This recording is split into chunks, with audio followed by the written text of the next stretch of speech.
నేరం ఎవరిది, శిక్ష ఎవరికి? జంతువుల కొవ్వు కలిసిందనటానికి ఆధారాలున్నాయా?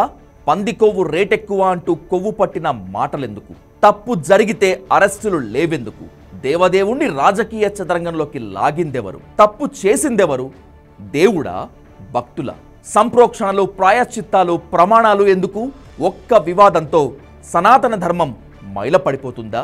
ఏడుకొండలవాడ వెంకటరమణ, మమ్మల్ని క్షమించవయ్యా, మా అపరాధాన్ని మన్నించు.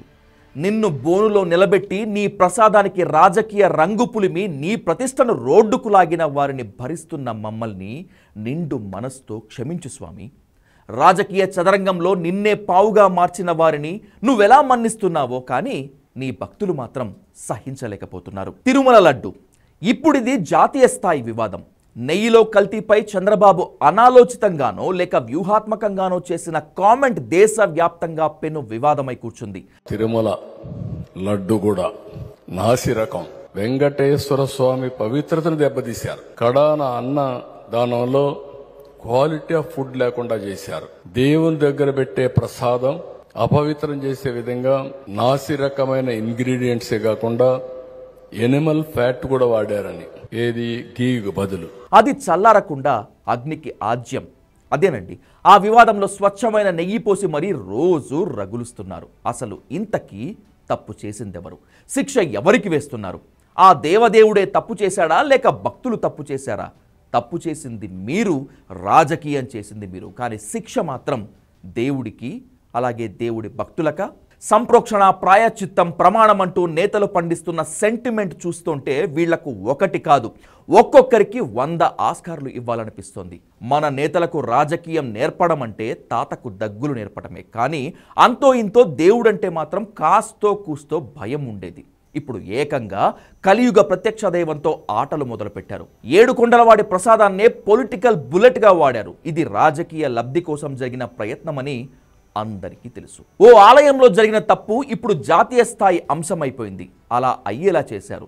భక్తుల మనోభావాలతో ముడిపడ్డ అంశం కావడంతో దావానలల్లా పాకిపోయింది.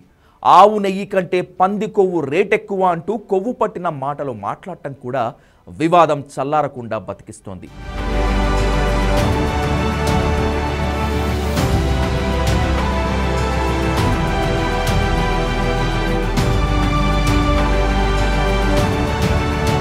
ఆలయ సంప్రోక్షణ అంటారొకరు, ప్రాయశ్చిత్త దీక్ష అంటారు మరొకరు, నేను ప్రమాణం చేస్తా ఏ తప్పు జరగలేదని అంటారు మరొకరు, కోర్టును ఆశ్రయిస్తారు కొందరు. ఎవరు చెప్తున్నది రైటో ఎవరిది రాంగో ఎవ్వరికీ తెలీదు. భక్తులు పరమ పవిత్రంగా భావించే లడ్డూ నెయ్యిలో జంతువుల కొవ్వు కలిపారో లేదో తెలియదు. కలిసినా ఇప్పుడు దాన్ని నిరూపించడం కష్టం. అనుమానాలు రేకెత్తించడం మినహా మరేమీ చేయలేం. ఈ సంగతి పార్టీలకు కూడా తెలుసు, కానీ జనంలో మాత్రం అనుమానం రేపారు. ఓ పార్టీకి ఇది రాజకీయ అస్త్రం, మరో పార్టీ రాజకీయ భవిష్యత్తుకి ఇది జీవన్ మరణం. అందుకే రెండు పార్టీలు సాయశక్తులు ఒడ్డుతూ స్వామివారిని యథాశక్తిగా రాజకీయంగా వాడేస్తున్నారు. అనవసరంగా వివాదంలో తననెందుకు లాగారో ఆ దేవదేవుడికి కూడా అర్థం కావటం లేదు.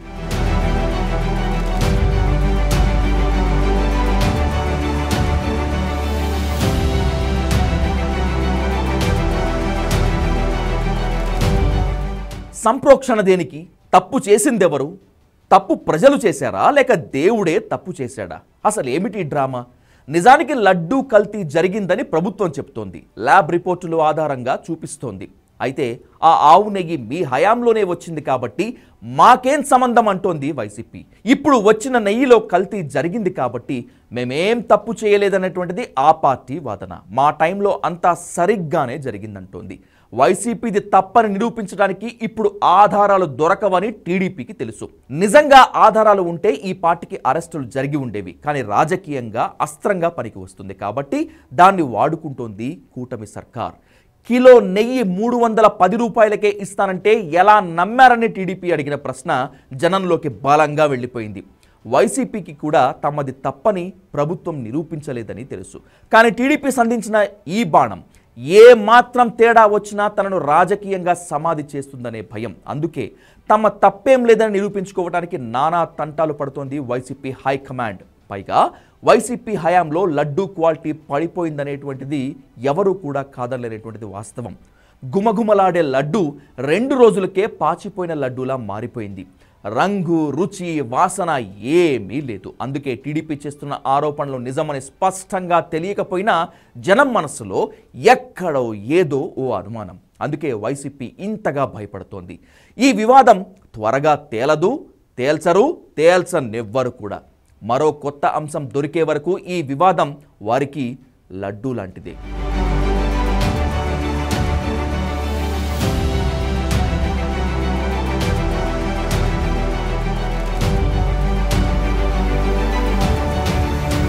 ఇంతకీ లడ్డూలో కల్తీ ఎవరు చేశారు? జనం చేశారా? అసలు సనాతన ధర్మం ఎక్కడ దారి తప్పింది? నిజం చెప్పాలంటే జనమంతా బాగానే ఉన్నారు. దేవుణ్ణి నమ్మారు, నమ్ముతూనే ఉంటారు.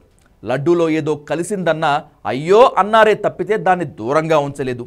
ఇంకా చెప్పాలంటే ఈ వివాదం వచ్చిన తర్వాత లడ్డూ అమ్మకాలు ఓ రేంజ్లో పెరిగాయి. కొందరు వ్యక్తులు చేసిన తప్పుతో సనాతన ధర్మం దారి తప్పిందనటం తప్పు. అది మన సంస్కృతితో ముడిపడ్డ అంశం.